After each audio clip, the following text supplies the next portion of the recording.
નમસ્કાર વિદ્યાર્થી મિત્રો, અહીં તમે જોઈ રહ્યા છો ધોરણ નંબર 6 નું આપણે સેમેસ્ટર નંબર 2 વિજ્ઞાન વિષયમાં આપણે આઈડિયલમાં ચેપ્ટર નંબર 10 ચુંબક સાથે ગમ્મત આપણે સોલ્યુશન કરવા જઈ રહ્યા છે।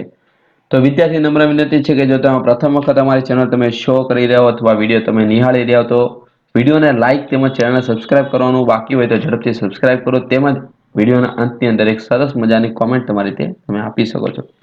પ્રશ્ન નંબર 5 ના આપણે સોલ્યુશનથી આગળ વધીએ, જેમાં એક બે વાક્યના ઉત્તર છે। એમાં પહેલો સવાલ છે, ચુંબકનો ઉપયોગ થતો હોય તેવી કોઈ પણ 4 વસ્તુના નામ જણાવો। તો રેડિયો, ટીવી, ટેલિફોન, વિદ્યુત પંખો, વિદ્યુત ઘંટડી, loud speaker, microphone, refrigerator, dynamo. બીજું છે મેગ્નેટાઇટ એટલે શું? ખડો કે જેમાં કુદરતી ચુંબક હોય તેને આપણે મેગ્નેટાઇટ કહેવામાં આવે છે। ચુંબક એટલે શું? તો કે જે પદાર્થ લોખંડને આકર્ષવાનો ગુણધર્મ ધરાવે છે તે બધા જ ચુંબકમાં આવે। ચુંબકના કેટલા પ્રકાર છે? તો બે, કુદરતી ચુંબક અને કૃત્રિમ ચુંબક। એના પછી ચુંબકીય પદાર્થના 4 ઉદાહરણ લખો। તો કે ટાંકણી, સોય, ખીલી, ચાવી। બિન ચુંબકીય પદાર્થો એટલે શું? જે પદાર્થો ચુંબક તરફ આકર્ષતા નથી તે બધા બિનચુંબકીય પદાર્થ કહેવાય, જેમાં કાગળ, પ્લાસ્ટિક, લાકડું, તાંબુ, પથ્થર એ બધા આવશે। માટી કે રેતીમાંથી લોખંડની રજકણો તમે કેવી રીતે નક્કી કરશો? લોખંડ એ ચુંબકીય પદાર્થ છે। કોઈ એક ચુંબક લઈ તેને લોખંડની રજ મિશ્રિત વિસ્તારોમાં ફેરવવામાં આવે તો લોખંડના રજકણો ચુંબક વડે આકર્ષાય અને ચુંબકને ચોંટી જાય છે। તો આ રીતે માટી કે રેતીમાં લોખંડની રજકણો છે કે નહીં તે તમને ખ્યાલ આવશે। 8મું છે, પહેલી અને તેના મિત્રો શાળાનું બુલેટિન બોર્ડ શણગારી રહ્યા હતા અને તેનાથી કેટલીક સ્ટેનલેસ સ્ટીલની ટાંકણીઓ નીચે પડી જાય છે। તો તેને ચુંબકની મદદથી ભેગી કરવાનો પ્રયત્ન કરે છે, પરંતુ તે અસફળ થાય છે। એનું કારણ શું છે તમારે મને જણાવવાનું છે। તો કે ભાઈ સ્ટેનલેસ સ્ટીલ જે છે બરોબર, તે બિનચુંબકીય પદાર્થ છે, એટલે ચુંબકની મદદથી તેઓ ટાંકણી ભેગી કરી શકાય નહીં, આકર્ષિત થાય નહીં। એટલે ચાની ભૂકીમાં લોખંડનો ભૂકો વળે છે કે નહીં તે કેવી રીતે ચકાસો? તો તેના ઉપર આપણે ચુંબક ફેરવી લેવાનું, બરોબર, અને જો લોખંડનો ભૂકો ચુંબક ઉપર ચોંટે તો એનો મતલબ સમજી લેવાનું કે આપણે ચાની ભૂકીમાં લોખંડનો ભૂકો મિશ્ર થયેલો છે ને એવી આપણે ખાઈએ છીએ બે। ચલો, તો હવે 10મો, એટલે ધ્યાન રાખવું દરેક વિદ્યાર્થીએ। એવું જોવામાં આવ્યું છે કે પેન્સિલની અણી કાઢવાનો સંચો પ્લાસ્ટિકનો બનેલો હોવા છતાં ચુંબકના બંને ધ્રુવો વડે આકર્ષિત થાય છે, અને સંચાનો થોડોક ભાગ બનાવવા માટે ઉપયોગ થાય હોય તેવા પદાર્થોનું માત્ર લખો તો લોખંડ। એક દરજી શર્ટના બટન ટાંકી રહ્યો હતો, તેના હાથમાંથી સોય સરકી ગઈ, શું તમે તે શોધવા મદદ કરી શકો છો? લોખંડની દરજીની જે સોય છે તે લોખંડની બનેલી હોય છે, આથી એનો ચુંબકની મદદથી આપણે ખ્યાલ આવી જાય। ગજિયા ચુંબકના ધ્રુવો કયા હોય છે, ક્યાં આવેલા હોય છે? તો કે ચુંબકના ધ્રુવો તેના બે છેડાની નજીક આવેલા હોય છે। એક ગજિયા ચુંબકને ધ્રુવ દર્શાવતી કોઈ જ નિશાની નથી, તો તમે કયા છેડા પાસે ઉત્તર ધ્રુવ છે તે જણાવશો, કેવી રીતે? તો આપેલા ગજિયા ચુંબકની મધ્યમાં તમારે દોરી બાંધીને સમક્ષી સમતલમાં આપણે આ લટકાવવાનું, મુક્ત રીતે ફરી શકે, અને જ્યારે સ્થિર થાય અને જે છેડો ઉત્તર દિશામાં તરફ રહે તે તેનો ઉત્તર ધ્રુવ કહેવાય, અને જે છેડો દક્ષિણ દિશામાં સ્થિર રહે તેનો દક્ષિણ ધ્રુવ કહેવાય। 14મો, ચુંબકને કેટલા ધ્રુવ હોય છે? તો કે 2 ધ્રુવ હોય છે, ઉત્તર ધ્રુવ અને દક્ષિણ ધ્રુવ। હોકાયંત્ર એ કયા સિદ્ધાંત પર કામ કરે છે જણાવો, અને ઉપયોગ? તો સમક્ષિતિ સમતલમાં મુક્ત રીતે ધરી ભ્રમણ કરતી ચુંબકીય સોયનો ઉત્તર ધ્રુવ હંમેશા ઉત્તર દિશામાં સ્થિર થાય છે, આ સિદ્ધાંત ઉપર કામ કરે। ઉપયોગ, તે હોકાયંત્રનો ઉપયોગ અજાણ્યા સ્થળોએ, હવાઈ મુસાફરીમાં, દરિયાઈ મુસાફરીમાં, રણ પ્રદેશોમાં દિશા જાણવા માટે થાય છે। ચુંબકના સમાન ધ્રુવ અને અસમાન ધ્રુવ કયા છે? તો બે અલગ અલગ ચુંબકના એક જ પ્રકારના યાની NN અથવા SS બે ધ્રુવોને સમાન ધ્રુવ કહેવાય છે, અને જ્યારે બે ચુંબકના વિરુદ્ધ પ્રકારના યાની કે N અને S બે ધ્રુવોને અસમાન ધ્રુવ કહેવાય છે। બે ચુંબકો વચ્ચે આકર્ષણ ક્યારે થાય છે? કે જ્યારે બે ચુંબકોના અસમાન ધ્રુવ એટલે કે એક ચુંબકનો N ધ્રુવ અને બીજા ચુંબકનો S ધ્રુવ એકબીજા નજીક લાવતા તે આકર્ષણ અનુભવે છે। બે ચુંબકો વચ્ચે અપાકર્ષણ ક્યારે થાય? કે જ્યારે બે ચુંબકો વચ્ચે સમાન ધ્રુવ હોય, એટલે NN અને SS ભેગા થાય ત્યારે તે નજીક લેવો એટલે અપાકર્ષણ જ થાય।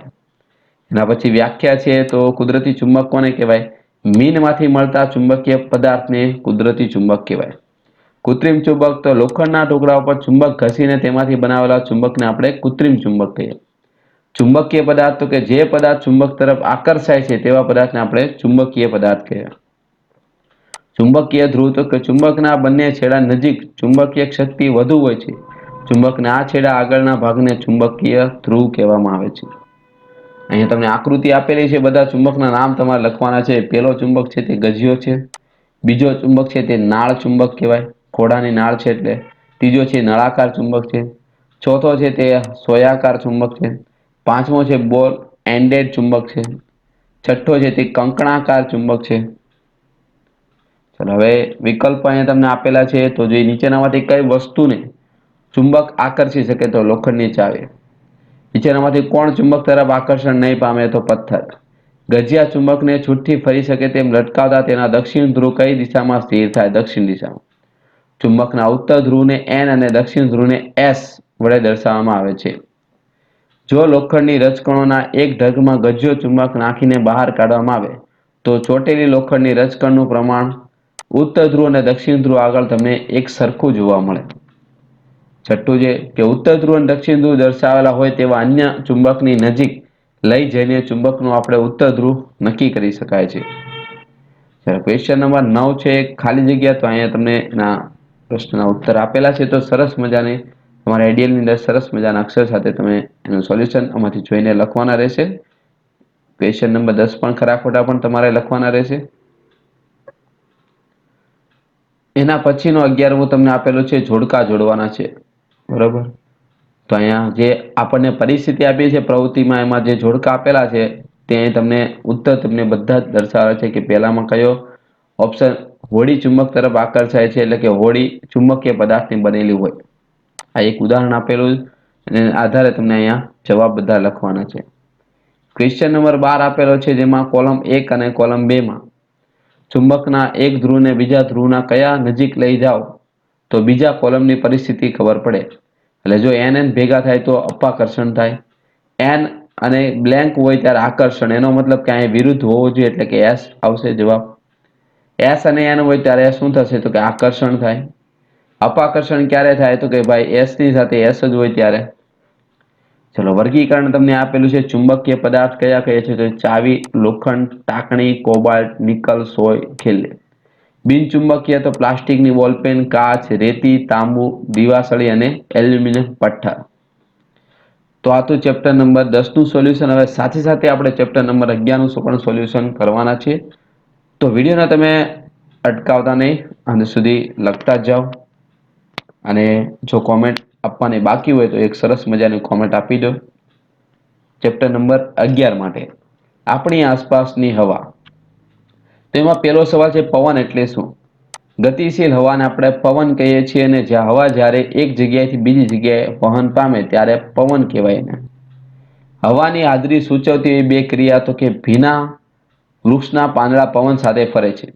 ભીના કપડા દોરી પર પવન આવવાથી લહેરાય છે. મંદિર પરની ધજા લહેરાય છે. અહીં ઘણી બધી ક્રિયા આપેલી છે. પતંગ ઉડાવવા માટે વહેતી હવા જરૂરી છે. આ બધી હવાની હાજરીની સૂચવતી ક્રિયા છે. હવાના ભૌતિક ગુણધર્મો તો કે હવા વિવિધ વાયુનું મિશ્રણ છે. એનો કોઈ રંગ નથી, એને દળ ધરાવે છે, તે શુદ્ધ હવા, પારદર્શક છે, હવા જગ્યા રોકે છે, હવા જોઈ શકાતી નથી પરંતુ તમે એનો અનુભવ કરી શકો છો.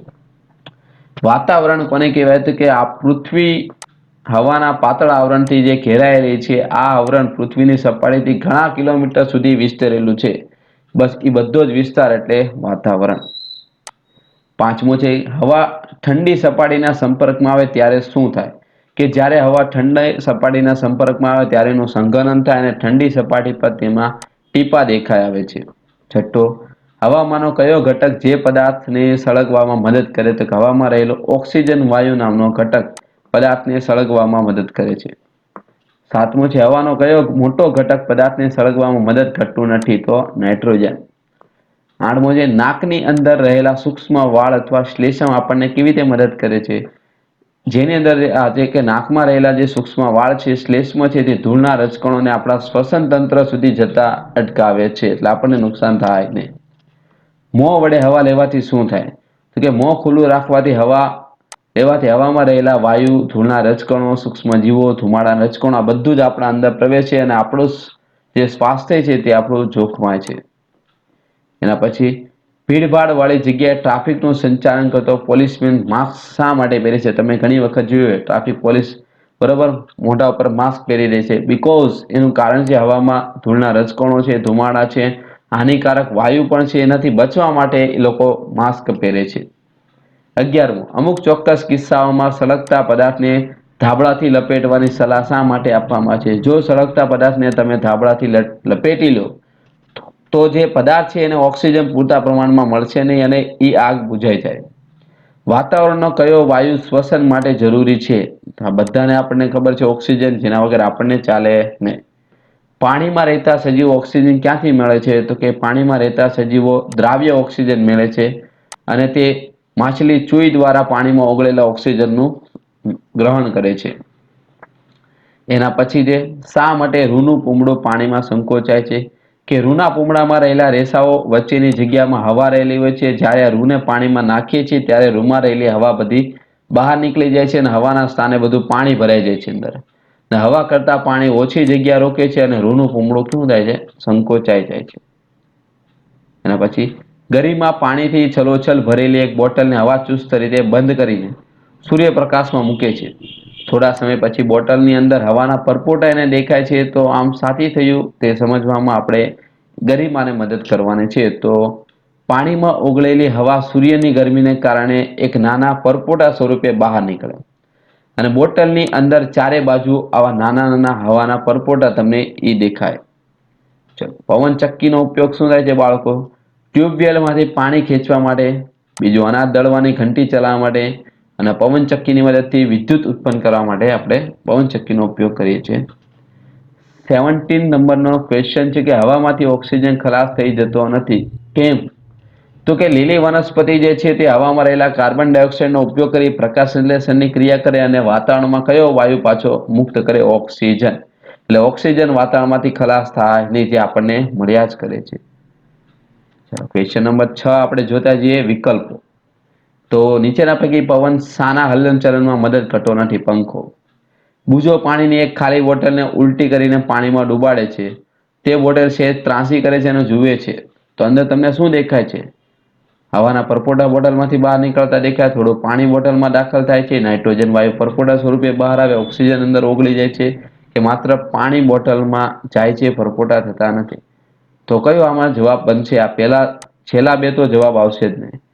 એટલે આપણે ઓપ્શન થશે પહેલા બે ની અંદર વિકલ્પ એ આવશે જવાબ. હવા એ શું છે? તો કે ભાઈ યોગ્ય મિશ્રણ છે. હવામાં રહેલા પાણીની બાષ્પના જથ્થાને આપણે શું કહીએ? ભેજ. કુદરતના જળચક્ર માટે હવામાં પાણીની બાષ્પ હોવું ખૂબ જ અગત્યનું છે. સળગવાની ક્રિયા ઓક્સિજન વાયુની ગેરહાજરીમાં શક્ય નથી. હવામાં નાઇટ્રોજનનું પ્રમાણ લગભગ કેટલું છે? 5માંથી ચોથા ભાગનું છે. વનસ્પતિના પ્રાણી પદાર્થોના સળગવાથી આપણને ઓક્સિજન, કાર્બન ડાયોક્સાઇડ વાયુ, ઓક્સિજન વાયુ વપરાય છે જ્યારે કાર્બન ડાયોક્સાઇડ જેવા અન્ય વાયુ ઉત્પન્ન થાય છે. હવામાં નાઇટ્રોજન કેટલા ટકા છે? 78%. ઓક્સિજનનું પ્રમાણ તો 21%. કાર્બન ડાયોક્સાઇડ, અન્ય વાયુ અને પાણીની વરાળ જોઈએ તો 1% છે. પવન ખાદ્યના ફેલાવવામાં મદદ કરે તો બીજ અને પરાગરજ આ બંનેની ફેલાવવામાં મદદ કરે. 13 નંબરનું ક્વેશ્ચન છે કે કયું વિધાન ખોટું છે? કે હવા જમીન સિવાય બધે જ હોય છે. તો ખોટું છે. હવા બધી જગ્યા ઉપર હોય. ચલો, ક્વેશ્ચન નંબર 7 તમને અહીંયા ખાલી જગ્યા આપેલી છે. તો આમાંથી જોઈને તમારે તમારી આઈડિયાની અંદર સરસ મજાના અક્ષરથી તમારે લખવાનું રહેશે. 7મો અને 8મો ક્વેશ્ચન. ચલો, ક્વેશ્ચન નંબર 9 છે. અહીંયા યોગ્ય રીતે જોડકા જોડવાના છે. તો તેના પણ તમને ઉત્તર આપેલા છે. તો આ હતું આપણે સમગ્ર વિજ્ઞાન વિષયનું સોલ્યુશન. તમને સોલ્યુશન કેવું લાગી રહ્યું છે તે કોમેન્ટમાં અવશ્ય જણાવશો અને તમારા ફ્રેન્ડ સર્કલમાં લિંકને શેર કરવાનું ભૂલશો નહીં. કારણ કે આપણી ચેનલની અંદર અલગ અલગ વિષયના વિડીયો લેક્ચર સમયસર મૂકવા આવતા હોય છે અને પરીક્ષા દરમિયાન પણ અગત્યના આપણે પેપર કરાવતા હોય છે સોલ્યુશન. તો તે બધા તમને મળતા રહે અને તમને ઉપયોગી મળી રહે તે માટે તમારી ચેનલ સબસ્ક્રાઇબ કરવાની રહેશે. Thank you. જય હિન્દ, જય ભારત.